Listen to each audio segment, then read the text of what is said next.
విషయం మీ అందరినీ కోరుతున్నాను. పోయిన సంవత్సరం దగ్గర 6,282 టీఎంసీ నీళ్లు గోదావరి కృష్ణాలో సముద్రంలోకి వెళ్ళాయి. గోదావరిలో నీళ్లు పుష్కలంగా ఉన్నాయి.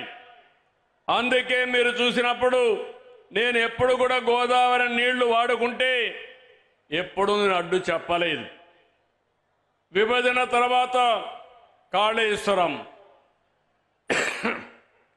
కాళేశ్వరం ప్రాజెక్టు కట్టినప్పుడు గోదావరి పైన ఎన్ని ప్రాజెక్టులు కట్టినా పర్వాలేదు, మనకు నీళ్లు వస్తాయనే ఉద్దేశంతో నేను ముందుకెళ్ళాను. గడిచిన 40 సంవత్సరాల్లో 3,000 టీఎంసీ నీళ్లు గోదావరి నుంచి సముద్రం లేకపోతున్నాయి. పోలవరం ప్రాజెక్టు పూర్తవుతుంది. కృష్ణా గోదావరి అనుసంధానం జరుగుతుంది. నా జీవితంలో ఒకటే కోరిక, ప్రపంచంలో తక్కువ నీటి వినియోగం చేసే దేశం భారతదేశం. ఎన్నో సంవత్సరాలుగా పోరాడుతున్నా, ఎన్నో సంవత్సరాలుగా ప్రయత్నం చేస్తున్నా, గంగా కావేరి కలవాలి, దేశంలో నీటి సమస్య పూర్తిగా పరిష్కారం కావాలనేది నా అభీష్టమని మరొక్కసారి మీ అందరికీ విజ్ఞప్తి చేస్తున్నాను. అదే సమయంలో ఆంధ్రప్రదేశ్లో ఉండే నదులన్నీ కలపాలి. తెలంగాణలో గోదావరి నీళ్లు కూడా వాడుకోవాల్సిన అవసరం ఉంటే వాడుకోవాలి.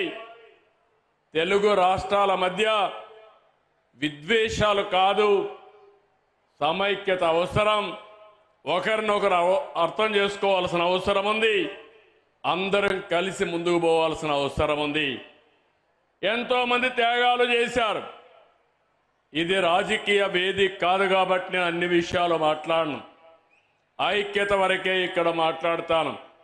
మిగిలిన విషయాలని బయట చెప్తాను.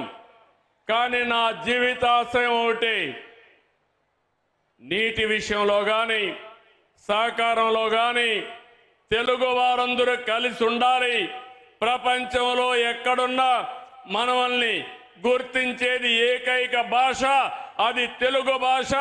ఆ భాష ముందుకు పోవాలంటే, తెలుగు జాతి ప్రపంచంలో నెంబర్ 1 కావాలంటే మనకు కూడా ఐకమత్యం అవసరం అని చెప్పి మరొక్కసారి తెలియజేస్తున్నా.